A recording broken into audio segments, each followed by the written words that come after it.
Assalamualaikum warahmatullahi wabarakatuh. Apa kabar Anda masyarakat Jawa Timur, para sobat wajib pajak yang menyaksikan Bapenda PAD Cash atau Pendapatan Asli Daerah Cash, sebuah inovasi podcast dari Bapenda untuk memberikan informasi, sosialisasi, apapun itu. Nah, namun memang kita tidak menutup kemungkinan untuk ngobrol juga dari sisi lain yang mungkin sedang happening atau sedang booming sekarang ini. Nah, kalau ngomongin soal booming, mungkin kesehatan mental adalah salah satunya. Banyak orang yang sudah sadar, tapi lucunya buat generasi yang semakin muda ini, ada yang disebut generasi Z atau zaman-zaman now ini, banyak yang justru kalau dulu orang kayaknya segan untuk mentasbihkan dirinya punya gangguan mental, gangguan kejiwaan gitu. Tapi kalau sekarang kayaknya orang-orang cenderung ingin memperlihatkan. Nah, fenomena apa sebenarnya ini? Oke, di episode kali ini yang menarik, kita akan mengambil sebuah tema, yaitu menjaga kesadaran kesehatan mental diri dan tim kerja. Nah, penting nih.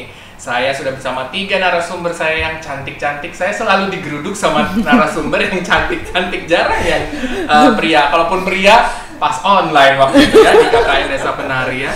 Oke, kalau gitu saya langsung bergabung dengan para dokter cantik dan satu KOPT cantik juga dari Bapenda Jatim. Dokter-dokter cantik ini dari Rumah Sakit Jiwa Menur. Saya ke Dokter Permata Penala. Assalamualaikum, Dok. Waalaikumsalam. Gimana kabarnya, Pak Yudi? Baik. Saya dipanggil Bapak lagi ya sama dokter ya, padahal kita ini masih seumuran dan teman SMA saya. Nah ya, kalau yang satu ini juga teman SMP ya dok ya kita ya. Oke, saya lupa. Terlalu banyak, semua orang dijadiin temen gitu ya. Nah, kalau yang satu ini juga merasa teman SMP saya kah gitu, Dokter Sista Diah Laksmi SPKJ. Iya. Assalamualaikum dok. Waalaikumsalam. Mas Oke. Yudi. Iya, terima kasih dok. Biar seneng ya dok ya. Komplement ya. Dan yang satu ini juga Ibu Kepala Unit Pelaksana Teknis Pengelolaan Pendapatan Daerah Surabaya Timur Bapenda Jatim, Ibu Widaningrum Emma Rohimah Esos MSI. Assalamualaikum Bu Neneng. Waalaikumsalam warahmatullahi wabarakatuh. Kita Salam ketemu sehat. lagi Bu Neneng.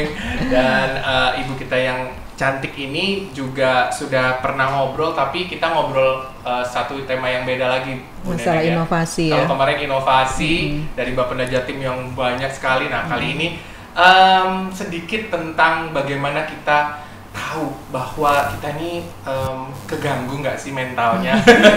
Dan juga mungkin karena Bu Neneng memimpin di sebuah lembaga kecil dari perpanjangan Bapenda Jatim di UPT Surabaya Timur Bapenda Jatim, juga pasti ada banyak anak buah yang butuh dikelola secara emosinya. Nanti kita juga akan ngobrol itu. Saya ke dokter-dokter dari Rumah Sakit Jiwa Menur juga. Silahkan. Nah, saya ke Dokter Sista dulu. Mungkin kalau tadi sudah kita sempat sampaikan di depan dok, bahwa kayaknya kok sekarang banyak ya orang yang seneng gitu terlihat bahwa memang mereka tidak baik-baik saja. Apakah ini merupakan sebuah awareness? Mereka sudah aware, sudah sadar, which is itu bagus ya dok, berarti itu mungkin bagus kan ketika kita tahu bahwa kita tidak lagi baik-baik saja karena mungkin stres dan lain sebagainya, pekerjaan banyak, mungkin juga masalah keluarga dan lain sebagainya. Nah itu kadang-kadang mungkin bagus, tapi kok di lain sisi makin banyak yang seru sekali memperlihatkan ketidakbaik-baik sajaan itu di sosial media gitu misalnya, yang bisa dilihat semua orang. Dan bahkan kadang-kadang akhirnya diangkat ke media-media gitu. Maksudnya media-media akhirnya mengangkat bahwa wah ini nih bagus menjadi sebuah value untuk ditayangkan dan lain sebagainya. Which is itu miris buat kita. Jadi dua sisi yang mungkin bisa disoroti. Kalau Dokter Sista sendiri memandangnya seperti apa dok? Kalau saya lihat sih dari perkembangan media sosial saat ini ya, yang sangat gampang sekali diakses oleh segala usia, bahkan ya dari anak usia tahunan 2-3 tahun mungkin sudah mulai diberi handphone, kemudian sampai lansia juga sudah dengan mudahnya mengakses teknologi. Akhirnya informasi begitu gampangnya dan membuat mereka itu membuat diagnosa sendiri terhadap dirinya ya. Apalagi kemarin pada saat pandemi kan otomatis banyak yang mengalami gangguan jelas betul. ya, mulai anak-anak hingga lansia. Jadi akhirnya mereka kok ngerasa nggak enak ya, kok kayak berdebar-debar atau ngerasa panas, kayaknya panas kena COVID nih, kena COVID nih. Akhirnya mereka browsing ciri-ciri COVID kayak seperti itu. Padahal tidak hanya selalu dengan panas saja, bisa juga dengan sakit-sakit yang lain. Kemudian juga dengan berkembangnya media sosial itu bentuk apa ya, yang pasang status lah ya, yang mau apa saja lah ini ya, mungkin nggak sebutkan, sehingga membuat mereka itu ingin mencari perhatian di luar. Jadi dengan mencari like sebanyak-banyaknya, dengan mencari mungkin tertuju kepada orang tertentu, akhirnya mereka pasang status, aku ini sakit, aku ini untuk mendapatkan perhatian juga bisa sih. Pertanyaan saya sedikit lebih sederhana dari yang tadi luas, karena fenomena yang kita tangkap di luar tuh adalah seperti ini sekarang gitu ya. Bahwa kayaknya kalau punya sakit jiwa itu satu trennya gitu ya kan, aku bipolar loh karena aku tadi marah terus sekarang aku bisa sabar, aku bisa nangis gitu. Itu kan fenomenanya yang kita tangkap. Saya mau lebih sederhana aja dikit, Dok. Sebetulnya apa sih yang disebut dengan gangguan kesehatan mental, atau kita tuh bisa disebut kita tuh terganggu mentalnya saat apa? Karena sekarang ini kayaknya memang kita kan semuanya kalau misalnya stres, kita semua stres loh, ya kan gitu. Dokter karena dengan banyaknya pasien, apalagi dokter permata yang kayaknya pas COVID kemarin berjibaku, mungkin juga begitu dengan dokter Sista dan lain sebagainya. Kami juga di Bapenda sebagai lembaga yang pencari pendapatan asli daerah tertinggi nih gitu di Jawa Timur, itu juga kan stresornya tinggi banget gitu. Nah, apa sebetulnya mental mental illness atau juga gangguan mental bisa ini? Disebut gangguan itu kalau apa begitu ya? Iya. Kalau ada gangguan dalam menilai realita atau kehidupan sehari-hari, kemudian ada gangguan dalam aktivitas sehari-hari, bisa penurunan aktivitas yang tadinya mau kerja nggak mau kerja, yang tadinya mungkin berolahraga rutin sekarang mengurung diri di kamar, jadi ada penurunan fungsi sehari-hari, itu yang bisa kita katakan gangguan. Tapi stres sendiri betul, Pak Yudi ini kayaknya ini ya aware sama mental health. Bukan aware dong, karena pandemi kemarin coba tanya deh Sebapenda, bahkan Bapenda punya 35 OPT 48 Samsat tuh Dok. Berarti mereka tahu semua kalau udah ada Yudi ya, pasti semprotan itu habis sehari ruangan. Kita kan nih sekarang sesuai prokes semua, itu karena saya menjamin karena kita semua yang ada di sini sehat. Nah itu Dok, jadi kayak memang kalau ada penurunan fungsi baru kita bisa katakan gangguan. Stres itu pun sendiri tidak selalu bentuk stres gangguan, betul. Ada namanya eustress, stres yang normal lah ya kita bilang begitu. Yang kita alami sehari-hari ya wajar lah, saya juga sebagai dokter permata juga, Pak Yudi, Bu Neneng kan dalam sehari-hari ada beban kerja, itu otomatis akan ya ada sedikit naik turun lah secara emosional. Tapi itu bisa jadi eustress ya, bukan stres yang gangguan gitu. Iya ya. Kadang kalau misalnya lagi nggak punya duit gitu Bu ya, padahal apalagi pemutihan pajak daerah Bu, pajak kendaraan bermotor, bukan nggak punya duit sebetulnya, kayaknya mungkin manajemen financial manajemennya salah. Ini nanti kita ngobrol lagi nih sama Dokter Tita kayaknya, tapi tema lain. Kayak dokter tapi seneng banget sama financial management Bu. Gitu ya? Nah, jadi kadang kan gitu Dok, mau bayar pajak terus habis itu nggak punya uang, stres. Gangguan ya Dok ya. Sudahlah, saya nggak mau ke Samsat, saya nggak mau lihat yang berbau Samsat, mobil saya kurung aja, saya jalan kaki. Itu bisa disebut gangguan ya. Tapi nggak gini. Sekarang gini, semua orang berarti pasti stres, pasti terganggu ketika memang ada tadi Dokter stresor Sista yang cukup adekuat. Dokter Sista tadi menyampaikan ada stresor, ada penurunan ketika memang orang putus cinta. Anak zaman sekarang mungkin kita ngambil yang simpel-simpel aja lah Dok ya, putus cinta atau lagi berantem sama pasangan, itu kan pasti juga memicu. Nah, berarti bisa dikatakan ini adalah kembali lagi ke gimana caranya kita mengkontrol diri, bukan begitu? Ya, otomatis memanage ya. Dalam aktivitas sehari-hari kita harus mengenal diri, saya ini orang seperti apa, apakah memang ceroboh mungkin atau apa, terus apa yang harus saya lakukan. Jadi begitu kita mengenal diri kita bagaimana, kita bisa mencari solusi atau jalan keluar. Kira-kira dari kekuranganku ini aku bisa melakukan apa untuk mengatasi kan gitu ya? Tapi kalau kita nggak mengenal diri sendiri, nggak tahu kekurangannya, nggak tahu kelebihannya, jadi sulit kan gitu. Tadi dokter juga menyampaikan di depan bahwa dengan, saya sedikit menarik lagi bahwa ketika fenomena yang sekarang ini terjadi, orang-orang jadi terlepas aware atau anehnya diperlihatkan di sosial media dan lain sebagainya gitu ya, bahwa ketika kita tidak sedang baik-baik saja, stres atau apapun itu, kemudian juga saya berpikir bahwa tadi dokter menyampaikan kita harus tahu dulu dari diri kita seperti apa. Nah, apakah tidak sebaiknya langsung kita pergi ke expert atau gimana? Atau maksudnya kita konsultasi atau memang bisa dikontrol dari diri sendiri? Sebetulnya memang kalau di luar negeri nih ya, orang sudah punya psikiater sendiri-sendiri ya, istilahnya begitu ya. Gitu. Sudah punya, jadi tidak harus datang ke psikiater itu dalam kondisi gangguan.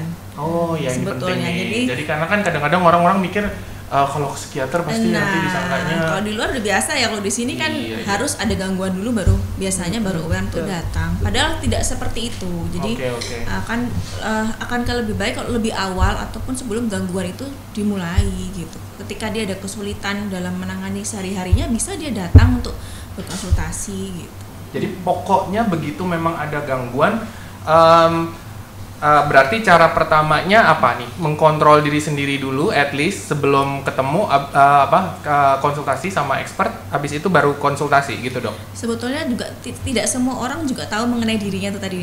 Iya betul. Kalau memang ada yang tidak tahu harus bagaimana, sehingga muncul gangguan dulu sebelum dia bisa manage stresornya.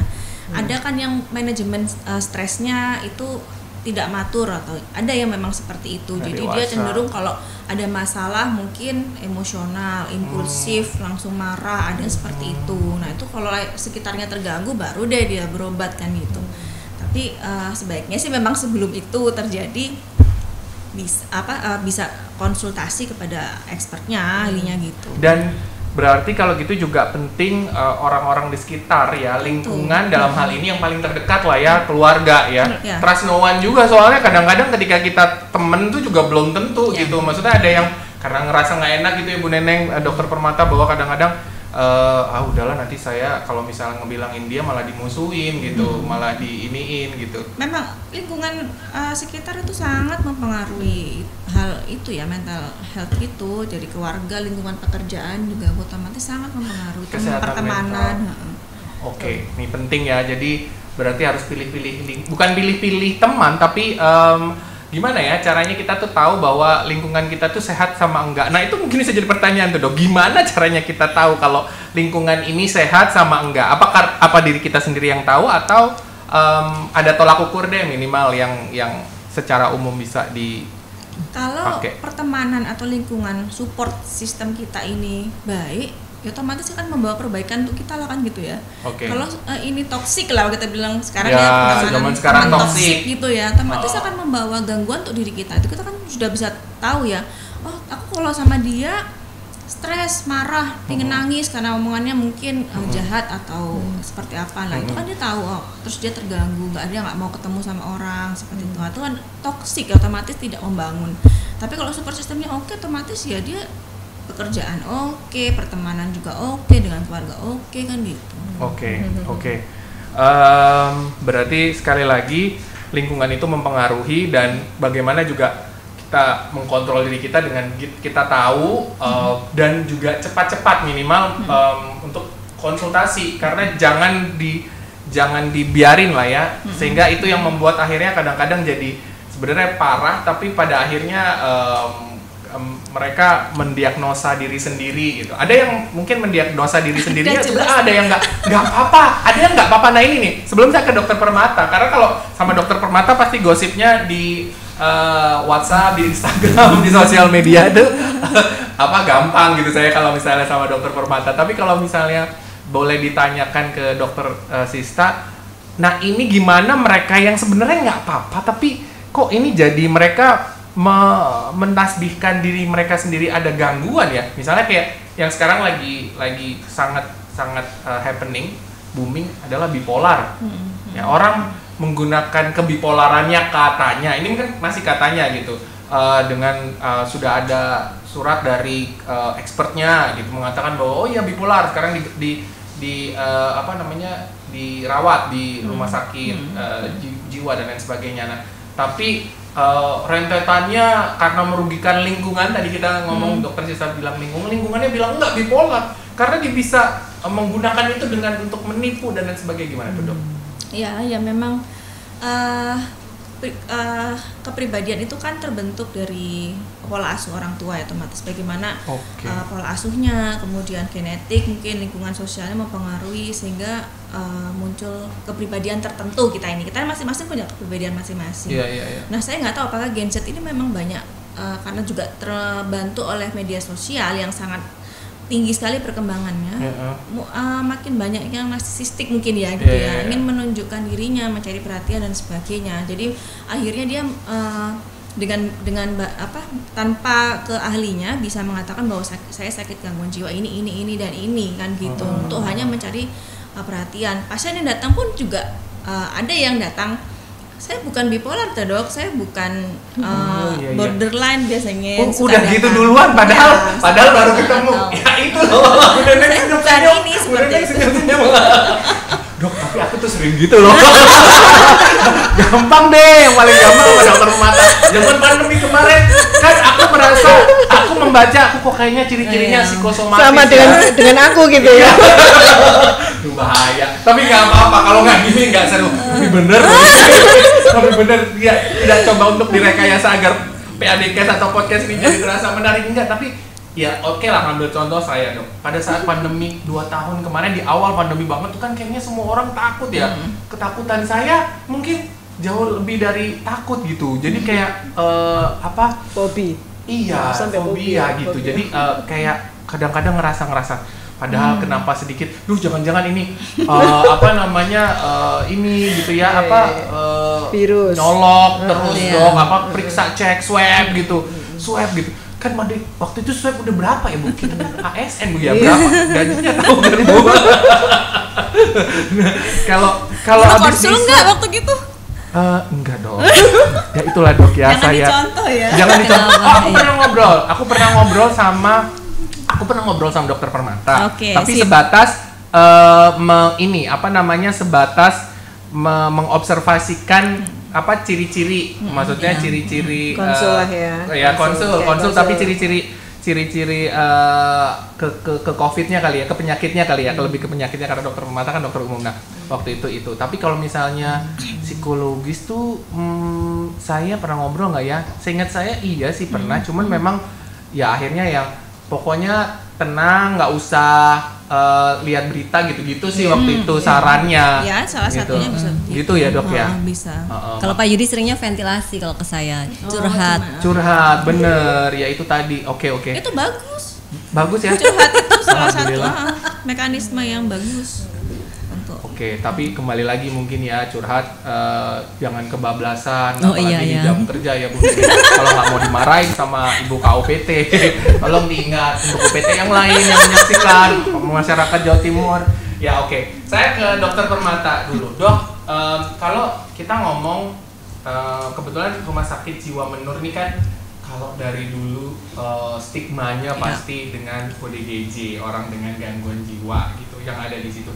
Kayaknya sekarang kan sudah berkembang ya, mungkin belum tahu, mungkin bisa diceritain sedikit dok. Kalau Rumah Sakit Jiwa Menur juga menanganikah orang-orang dengan yang mau konsul seperti ini datang ke situ, atau juga mungkin dengan penyakit-penyakit umum gitu ya, yang karena kita kan belum tahu, kita taunya mungkin banyak yang masih merasa bahwa terstigma Rumah Sakit Jiwa Menur ini hanya untuk yang emang jelas ada gangguan gitu, mereka yang gangguannya akut gitu. Betul. Ya, jadi memang Rumah Sakit Jiwa Menur memang namanya Rumah Sakit Jiwa gitu ya. Dan memang Rumah Sakit Jiwa Menur ini adalah rumah sakit jiwa satu-satunya milik Pemprov Jatim. Kalau tadi mungkin Pak Yudi barusan tahu ya berapa waktu yang lalu gitu kalau ternyata Rumah Sakit Jiwa Menur. Aku sih aja loh gitu. Enggak, bukan. Bukan Pak Yudi. Gubernur, maaf. Saya setiap seperti ini saya nggak enak karena ada Bu Gup sama Pak Wagub loh di belakang kita, ada gambar beliau. Pak Yudi yang lain, bukan Pak Yudi.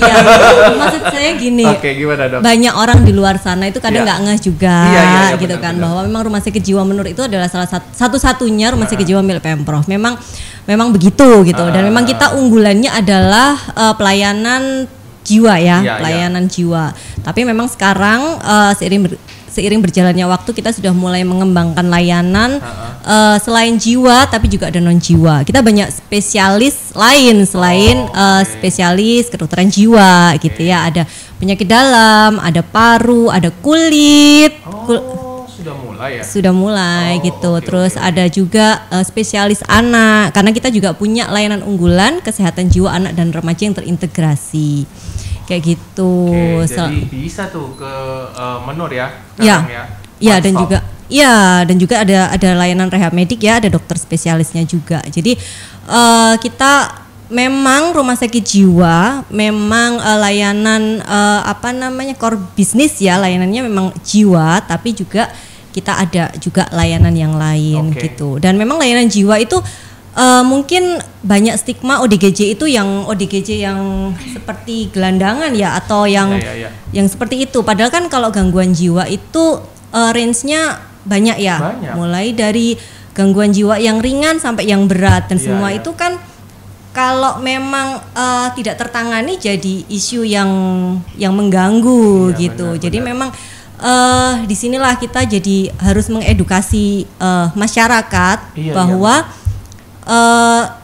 janganlah takut gitu ya, janganlah takut atau janganlah enggan untuk memeriksakan kesehatan, baik itu kesehatan mental, kesehatan fisik kayak gitu. Dan salah satunya memang Rumah Sakit Jiwa Menur ini hadir dan melayani memang untuk menyehatkan nggak cuma fisik tapi lebih ke mental juga gitu. Saya meng-underline apa yang disampaikan Dokter Permata dan juga Dokter Sista tadi, bahwa Dokter Sista juga tadi menyampaikan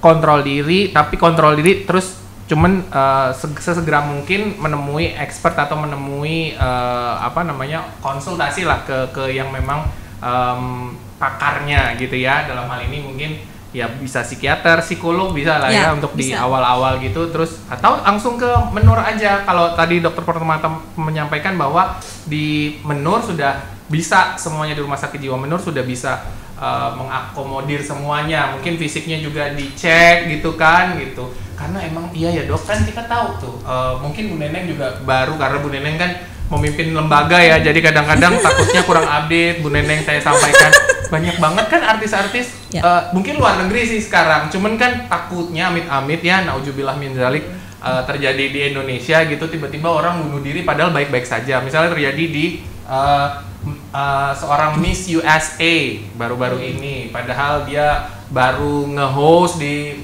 acara Miss Universe, terus beberapa saat kemudian dia loncat dari apartemennya. Kenapa gitu? Ada aktris Korea yang juga melakukan hal yang sama. Terus kalau misalnya ditarik mundur, bully. Nah, mungkin saya ke faktor dulu sebelum saya bergeser ke Bu Neneng. Menarik loh Bu Neneng obrolan yang sekarang ini. Antara menarik sama menakutkan. Karena saya jadi juga meraba-raba. Aduh, jangan mendiagnosa diri sendiri, kata Dokter Sista. Tolong masyarakat Jawa Timur ya, jangan mendiagnosa diri itu sendiri. Juga karena influencer loh.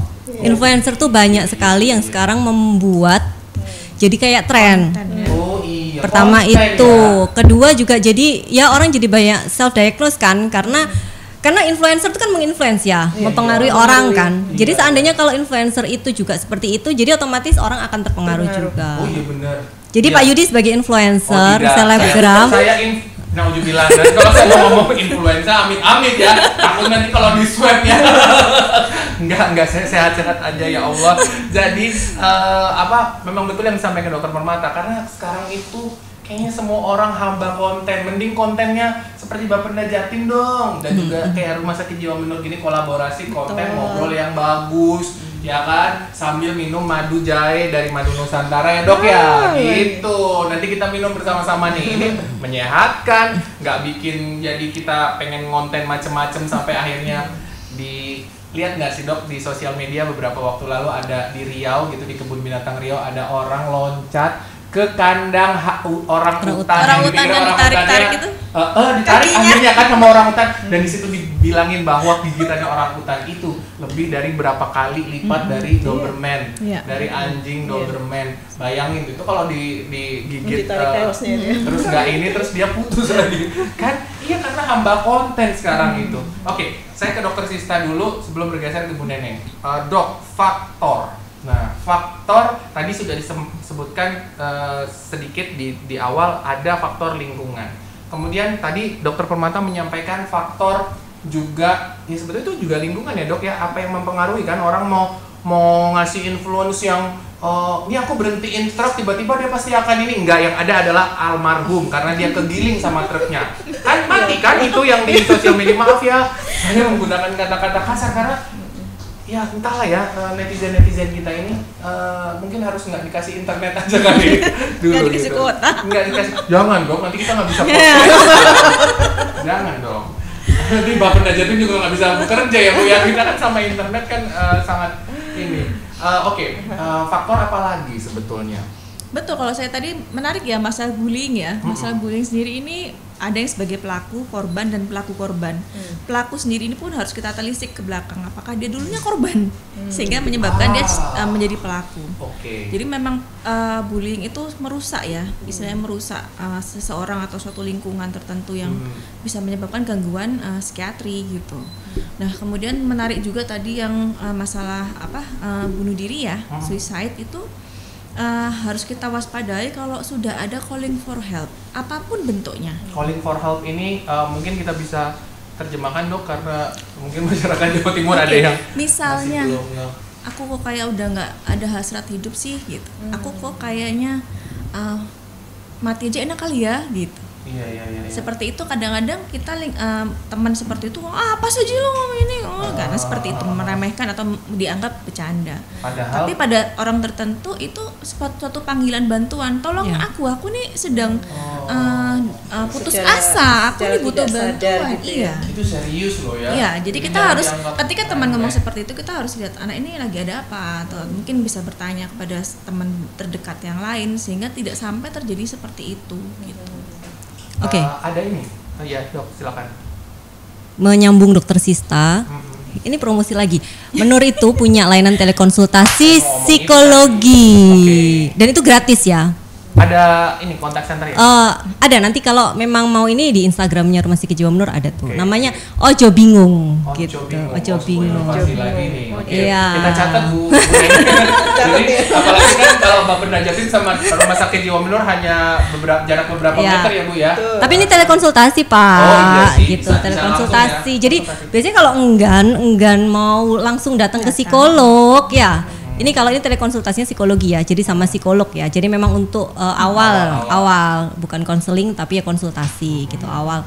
Itu mungkin bisa ya digunakan. Jadi memang lewat WA dan nanti akan kami telepon kayak gitu oleh psikolog. Ini sudah ada 3 pasien karena mereka stresornya tinggi sekali. Ada Mas Jordan dari Humas, biasa membantu bapak kepala badan kami kan. Stresornya tinggi kan gitu. Mungkin kadang-kadang takut. Kamu biasanya nggak pengen suicide ya Mas Jordan? Ya, jangan dong, amit-amit. Punya istri ya, ada Mas Adi gitu ya, karena kan kami suka pulang malam. Kalau yang satu ini suka pulang malam, ada Mas Kiki gitu. Kalau Mas Adi kan meninggalkan anak malam-malam kita di Ngawi, dia masih video call sama, masih sehat berarti ya.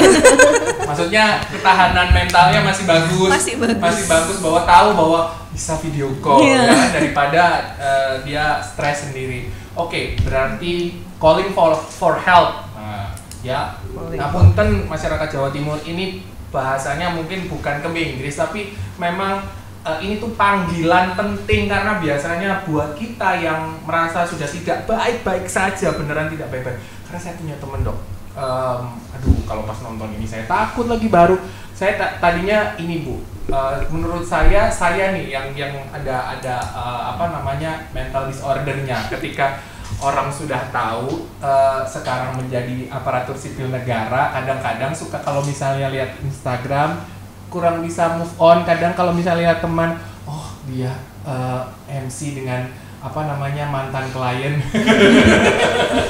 kliennya udah pakai dia nih gitu.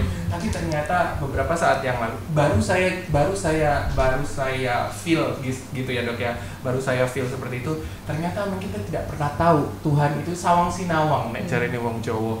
Sawang sinawang ternyata dia membuat sebuah confessions bahwa dia sakit sebetulnya, tapi dia sangat berjuang dengan sakitnya. tidak dirasa, karena memang kalau misalnya orang-orang dengan di industri MC di industri itu kan memang harus tetap profesional gitu, nggak kelihatan.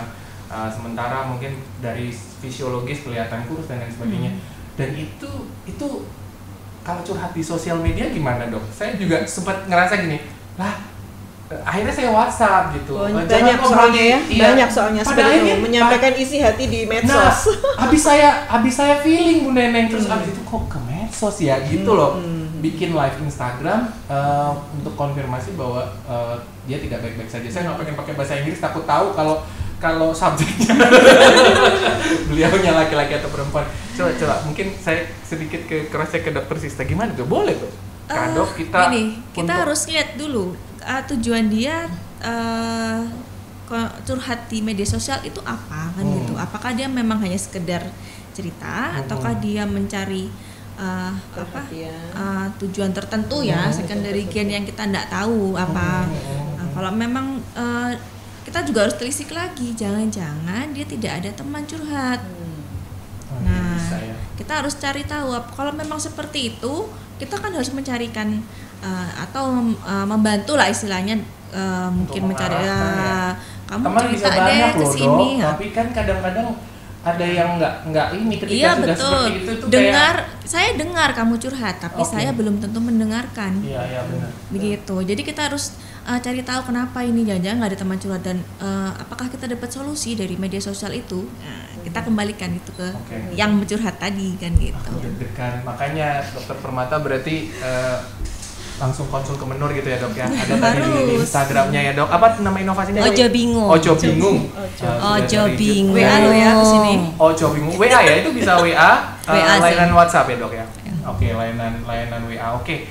Bu Neneng, kalau ini saya sangat deg-degan loh. Apakah entah Ibu deg-degan apa enggak sebagai seorang pimpinan? Pasti iya, karena kita ini kan stresornya tinggi sekali Bu Neneng. Target, kemudian juga Bapenda memang kita tuh gak ada yang bilang, kalau kita podcast selalu, saya di PADK selalu menyampaikan bahwa teman-teman di Bapenda Jatim ini nggak pernah bilang nggak bisa gitu, karena harus bisa. Ya. Jadi mau lewat jalan dalam hal positif ya masyarakat Jawa Timur. Jadi memang ketika kita berkinerja ada sesuatu yang deadlock, kita akan bicarakan bersama, cari penyelesaian bersama, bahkan kita selalu berkoordinasi dengan organisasi perangkat daerah lain, dinas-dinas lain yang terkait, kita cari solusinya dan ketemu biasanya pada akhirnya gitu. Tapi itu sampai malam-malam Bu ya. sampai nggak ada ceritanya Bapenda Jatim pulang jam 4 sore, tidak ada, mohon maaf. Anda bisa cek. Kami akan selalu ada standby di sini. Oke, minimal sampai maghrib gitu. Bu Neneng gimana Bu? Ibu melihat seperti ini, apakah Ibu juga sudah aware dengan kesehatan mental Ibu sendiri pribadi selaku pimpinan yang sudah berpindah-pindah kelembagaan di UPT, maksud kami di Bapenda Jatim, kemudian juga menemui banyak banget teman-teman staf yang perlu dirangkul, perlu ya itu tadi mungkin bahkan perlu diarahkan gitu ke apa yang disampaikan dokter. Betul, ke kesehatan mentalnya. Seperti apa Bu? Ya, terima kasih Pak Yudi, Bu Dokter Permata dan Bu Dokter Sista ya. Iya. Saya sangat senang sekali ya ketika mendengar ini, kan sesuatu yang baru ya sebetulnya di lingkungan pemerintahan, apalagi di lembaga kita ini. Betul katanya Pak Yudi tadi, stresornya sangat tinggi. Betul. Karena satu, teman-teman kita ini harus bertugas melayani masyarakat sepanjang waktu ya. Bukan sepanjang waktu, maksudnya ada batasan waktu tertentu, tetapi setiap hari. Betul. Bahkan setelah pekerjaan pelayanan masih harus melakukan pendekatan kepada masyarakat. Ya, bagaimana caranya kita itu ketika sudah capek bekerja, mulai jam 7:30 pagi sampai jam 3 sore misalnya, kita masih harus melakukan pendekatan pada masyarakat, karena masing-masing kita kan harus memegang target itu tadi ya, bagaimana target per orang kita bisa tercapai. Nah tentu saja hal ini saya yakin mungkin pasti ada stressing lah bagi mereka ya. Namun kita kadang tidak menyadari bahwa kita itu sebetulnya stres gitu ya. Tapi kata dokter Sista tadi bahwa sebenarnya ada stres yang masih normal gitu ya, masih normal. Artinya kalau dia masih bisa untuk memanage atau mengelola hatinya gitu ya, untuk tidak terlalu larut di dalam stressingnya itu. Ada juga yang sudah tidak bisa apa tadi Dok? Tidak bisa memanage. Jadi sudah ada perubahan gitu ya di dalam kesehariannya. Akhirnya keganggu. Nah, disebut terganggu. Ya.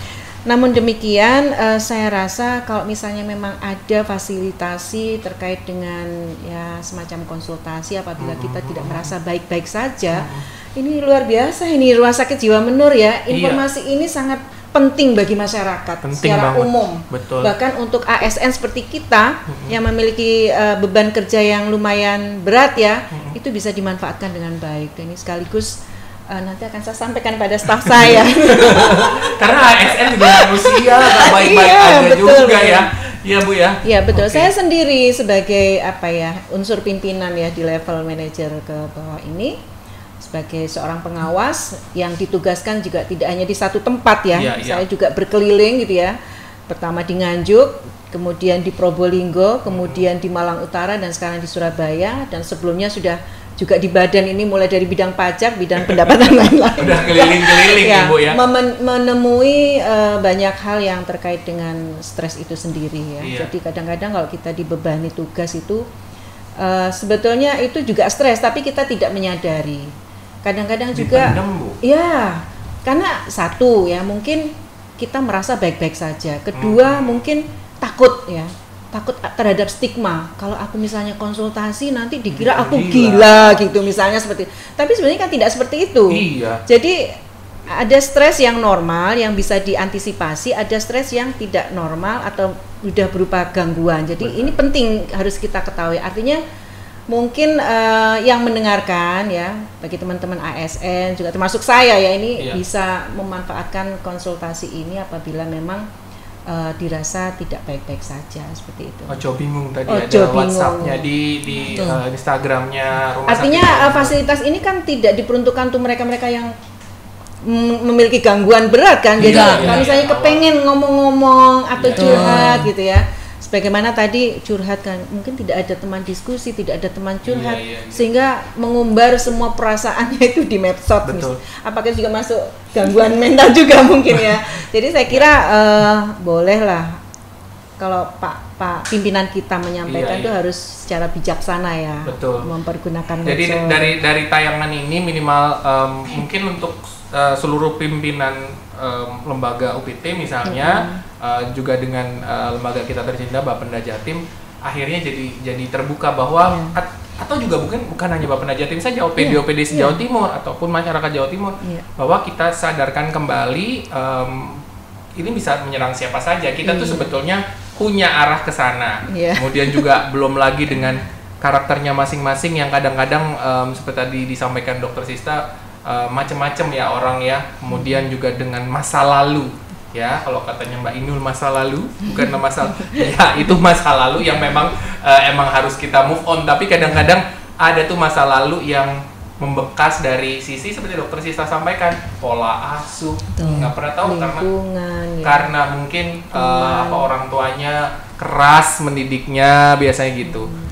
Oh iya, tapi jangan lupa juga ya, 1 dari 5 atau 4 orang populasi mengalami gangguan jiwa ya. 1 dari 5 ya Dok? Iya. 1 dari 5. 1, 2, 3, 4. Tidak usah menunjuk Dok, karena nggak mungkin teman-teman ini kok kayaknya enjoy aja. Saya yang stres, saya akan menasbihkan apa? Langsung bukan nasbihkan ya, jangan ya, self diagnose jadinya. Mungkin ini bisa saya deh yang mau mengacungkan diri. Oke. Bu, saya mau nanya ke Bu Neneng, Bu.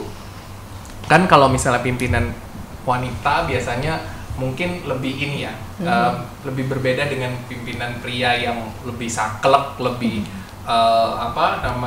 tidak menggunakan perasaan lah, kayaknya harus logis dan logis biasanya kalau laki-laki atau pria gitu. Nah, karena wanita tuh katanya diberkahi oleh ya ini dengan perasaan yang kadang-kadang bisa bagus bisa enggak gitu ya. tinggal gimana memimpinnya. Kalau Ibu sendiri gimana Bu selama ini memimpin di UPT Bapenda Jatim? Alhamdulillah ya, kalau wanita itu kan dianugerahi rasa keibuan ya, biasanya gitu. Jadi saya itu memposisikan diri saya itu sebenarnya bukan sebagai pimpinan, tapi secara etika birokrasi tetap harus. Betul. Namun secara personal biasanya saya memposisikan diri saya sebagai ibu bagi anak-anak staf saya gitu ya. Mereka bisa membicarakan apa saja dengan saya, apakah itu di grup, karena kita pasti punya grup sendiri, atau secara japri, boleh. Siapapun boleh berkomunikasi dengan saya, dan saya memang membuka seluas-luasnya komunikasi terhadap teman-teman staf gitu. Berarti nggak boleh takut ya Bu? Karena soalnya ketika mau cerita ke pimpinannya itu belum opo, curhat opo, wis mari ta gaweanmu. Sudah berapa targetnya? Ya kadang-kadang mereka itu merasa harus ada batasan etika birokrasi itu sendiri. Ya memang setiap seorang pimpinan itu kan memiliki karakter sendiri-sendiri ya, memiliki cara sendiri-sendiri. Kalau saya ya bisa berkomunikasi dengan baik dengan saya, membuka seluas-luasnya komunikasi, namun dari sisi etika birokrasi tetap harus dijaga. Karena ini kan unsur lembaga pemerintahan yang memang harus istilahnya itu unggah-ungguh itu juga harus dijaga sebagai seorang yang bisa menghargai lembaga, bukan personilnya ya, tapi lembaganya itu sendiri. Iya benar.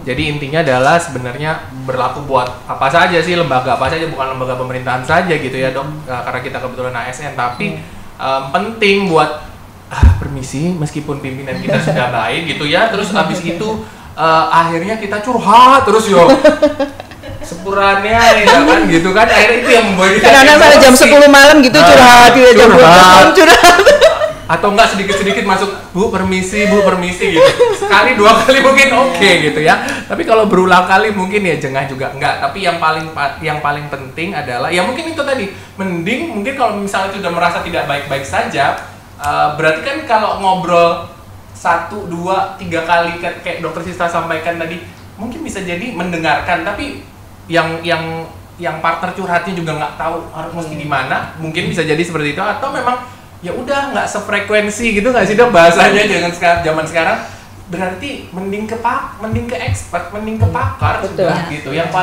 paling ini langsung ke rumah sakit jiwa benar, bukan karena kita kenapa-napa, tapi memang untuk awal aja nih, untuk awareness terhadap diri kita sendiri. Betul, ada yang salah kah sama diri kita? Oke, menarik Bu. Tapi mungkin kita minum dulu kayaknya. Karena saya dari tadi haus, campur deg-degan. Ini madu Nusantara nih ya. Nah, ini ada madu jahe, produknya madu Nusantara Bu. Biasanya kalau misalnya madu Nusantara kan kita sudah bisa nemuin di pasaran ya. Nah, ini ada produk barunya dalam bentuk saset dan ada jahenya, jadi enak, anget, terus bisa menjaga imunitas tubuh juga, karena kan kita sebetulnya sekarang kan masih pandemi ya Dok ya, belum endemi gitu, masih. Silakan. Nah, silakan Dok. Nah itu tadi kita sudah bikinin buat dokter, saya mau bikin ini gampang banget, tinggal disobek terus dituang ya, kasih air panas atau air hangat ya, ininya secukupnya. Nah, sesuai selera. Ya. Habis itu tinggal diaduk. Jangan lupa kalau madu tuh biasanya ngaduknya pakai ini loh, kayu ya, sendok kayu atau plastik gitu. Saya cobain. Bismillahirrahmanirrahim. Ini hangat nih. Enak. Hangat Dok, beneran. Hangat. Hangat dan deg-degannya lumayan agak berkurang. Oke. Kita kembali lagi, mungkin sedikit kita ngobrol lagi tentang awareness, karena tadi di judulnya adalah awareness terhadap diri sendiri dan tim kerja. Kalau dari Dokter Sista sendiri, pernah nggak sih ada satu pasien atau merawat mereka yang cenderung akut? Dalam arti kata tadi ada calling for help, itu tadi kan itu sebetulnya sudah akut nggak sih ya? Menurut saya sih kan bahasa orang awam itu sudah akut ya gitu, sudah di titik nadir tuh kayaknya kalau sampai akhirnya bilang bunuh diri gitu. Atau bahkan kadang-kadang ada yang mendengar, maaf Dok, itu kan sudah gangguan ya, kejiwaan ya. Jadi kadang-kadang mendengar bahwa bisikan-bisikan suara gitu, bahwa Udah deh, kamu. Tapi kayaknya istilah halu anak sekarang dengan halusinasi di kita beda sih ya, memang. Oh iya. Ini halusinasi beneran tuh kayaknya. Karena tadi Bu Neneng sempat cerita nih kayak ada gitu ya di lembaga kita, bahkan mungkin di manapun juga ada sebenarnya yang kadang-kadang halu kalau anak sekarang bilang, atau sebetulnya itu kan kependekan dari halusinasi yang katanya apa namanya, saya diguna-guna orang sakit, padahal dia sakit aja biasa gitu. Gimana Dok? Iya, halusinasi. Kalau anak sekarang mungkin halu itu kayak lebih ke fantasi, ngimpi kali gitu kali ya kayaknya ya. Kalau halusinasi ke diri kita ini kan gangguan persepsi. Jadi dari alat panca indera bisa bentuk suara, bisa bentuk penglihatan, ngeliat sesuatu. Kalau mungkin merasa disakiti itu adalah gangguan di proses berpikirnya gitu. Jadi beda lagi gitu. Iya. Ya, jangan cepet-cepet juga untuk langsung akhirnya klinik ya, tahayul gitu. Tapi ya mungkin ada baiknya juga dari dua sisi. Iya nggak sih Dok gitu? Kalau Indonesia memang rentan banget karena memang ini ya dari dulu beliefnya terhadap hal seperti itu memang kuat sekali. Ada yang masih kuat sekali. Jadi memang kalau belief itu kita rada sulit memang membelokkan ke jalannya gitu istilahnya begitu ya. Tapi sedikit-sedikit akhirnya. Karena kadang-kadang pasiennya seperti itu gangguan ya, kemudian keluarganya mempercayai bahwa dia itu bukan gangguan medis, tapi dibawa juga ke rumah sakit jiwa menur gitu maksudnya karena udah mengganggu ya, merusak lingkungan dibawa. Tapi keluarganya yakin pokoknya ini diguna-guna begitu. Jadi ya harus diruat apa Dok istilahnya? Iya, diruqyah. Diruqyah. Dokter Permata tuh tegas banget. Makanya emang udah pas kalau di rumah sakit jiwa menur. Jadi memang sebaiknya mau apa? Gitu. Bukan judes, tapi dalam arti kata kadang-kadang nggak bisa disalahin bahwa ya ini loh yang kayak gini-gini nih loh. Sudah ada calling for help, kita sudah bersedia untuk helping. But then again, ya harus dibedakan gitu ya. Tadi Dr. Sista sempat menyampaikan bahwa memang agak sulit ya karena memang ini it's all about beliefs karena di kita ada kebudayaan yang akhirnya masuk di situ. Menurut saya sih ya monggo gitu. Mungkin kalau panjenengan percaya, kami tidak berusaha menjustifikasi, nggak ngejudge apapun bahwa yang kami bicarakan benar ataupun yang di sana benar gitu, ataupun yang di sana salah ataupun juga sebaliknya tidak. Tapi yang pasti adalah ya silakan, mungkin bisa sama-sama kali gitu ya. Kalau saya lebih membicarakan outcome-nya ya, maksudnya hasil akhir dari pasien ya. Semakin lama diobati, hasil akhirnya tuh akan semakin buruk atau prognosis lah kita dokter bilang ya. Prognosisnya akan makin buruk. Jadi sebaiknya makin cepat diobati makin baik. Biasanya kalau udah di ruqyah ke ini nggak mempan, balik ke sini mamanya, kemudian nggak bisa baru ke kita. Jadi sudah bentuk berbulan-bulan atau bahkan dan tahunan. Sudah mengganggu karena mengganggu lingkungan ya. Dan habis biaya banyak juga ya. Kasihan juga gitu. Maksudnya kita sih pikirkan tidak hanya pasien tapi juga keluarganya. PR kita tidak hanya pasien tapi juga keluarganya. Di menur tuh seperti itu. Iya. Jadi buat Anda yang suka ngerasani konjol itu penyakit nggak sih Dok? Mungkin ya. Penyakit hati kalau itu penyakit hati. Penyakit hati ya benar Permata. Wah, itu baru banyak zikir ya Bu Neneng ya. Dokter Permata dan Dokter Sista. Oke, saya ke Bu Neneng sebentar sebelum kembali lagi ke Dokter Permata terkait apa saja sebetulnya yang bisa difasilitasi oleh Rumah Sakit Jiwa Menur.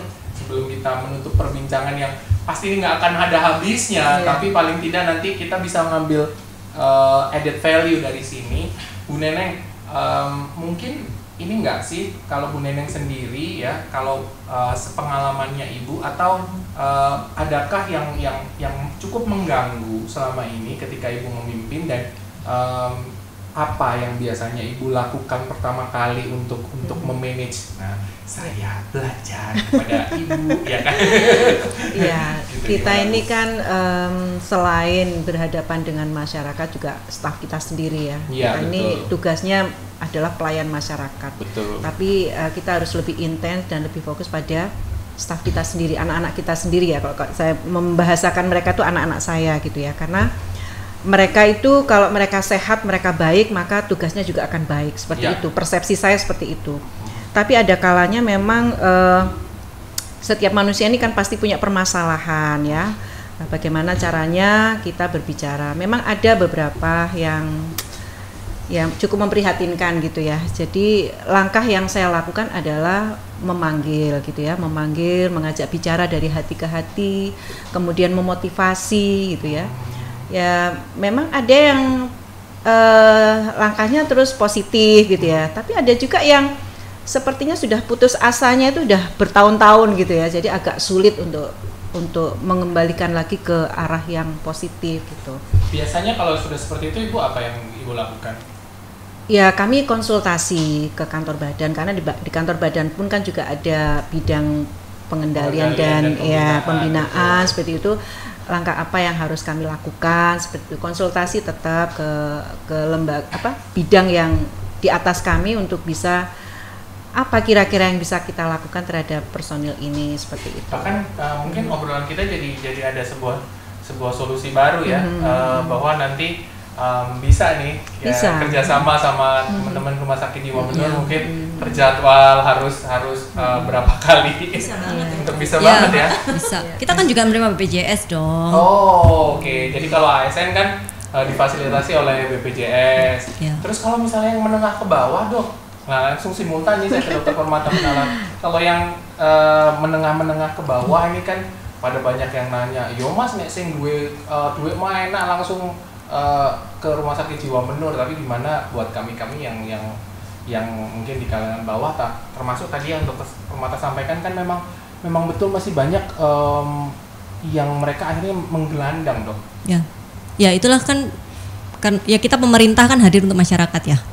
Jadi memang untuk warga nggak mampu rasanya juga sudah banyak sekali program-program pemerintah yang juga menjamin kesehatan masyarakat yang tidak mampu seperti itu. Kita juga banyak kerjasama dengan dinas sosial, baik itu dinas sosial ya provinsi juga, kabupaten, kota gitu, dan mereka memang merujuk ya ke kami untuk kami rawat gitu kalau memang pasien-pasien tersebut tidak mampu atau mungkin keluarganya juga tidak sanggup ya, akhirnya di take over oleh dinas sosial kayak gitu. Oke, baik.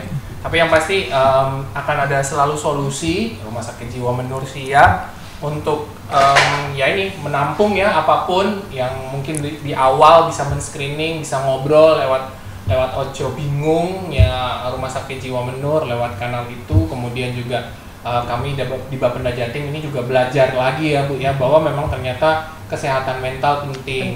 Sehingga kita juga harus saling bersinergi antara teman-teman, rekan-rekan gitu, apalagi yang kita nggak cuma sama teman aja tapi bersentuhan dengan masyarakat karena kami adalah pelayan publik. Baik, terima kasih Dokter Permata Penalar, Dokter Sista dari Rumah Sakit Jiwa Menur, Bu Neneng matur nuwun dari UPT PPD Surabaya Timur. Sama-sama. Akhirnya ini adalah akhir dari PADcast kita di episode kali ini. Jangan lupa untuk terus menyaksikan kami, like, comment, subscribe YouTube channel Bapenda Jatim karena kami akan menghadirkan banyak. Oh iya, untuk teman-teman yang di UPT Bapenda Jatim juga memiliki PADcast. Beberapa di antaranya ada yang bergabung di kanalnya Bapenda Jatim, kemudian juga mereka juga punya di kanalnya masing-masing di UPT PPD se-Jawa Timur dari Bapenda Jatim. Bisa dicek karena ada banyak yang juga ditawarkan obrolan-obrolan menarik seputar kebapendaan, seputar kesamsatan, bahkan juga mungkin dengan stakeholder lain yang mau bergabung juga silakan. Kami masih menunggu. Kami dari bidang retribusi dan pendapatan lain-lain Bapenda Jatim dengan sangat senang hati bisa bekerja sama dengan stakeholder manapun untuk bekerja sama bareng-bareng menghidupkan apapun UMKM, bisnis food and beverage, bisnis apapun bisa ngobrol sama kita dengan melekat instrumen retribusi jasa usaha. Toh itu kembali lagi untuk pendapatan asli daerah yang kembali ke Anda para masyarakat Jawa Timur nantinya. Matur nuwun sangat. Terima kasih sekali lagi Ibu dokter kami UKUPT. Kami pamit. Inilah akhir dari PADcast kali ini. Wallahu muwaffiq ila aqwamit thoriq. Wassalamualaikum warahmatullahi wabarakatuh. Waalaikumsalam warahmatullahi wabarakatuh. Sampai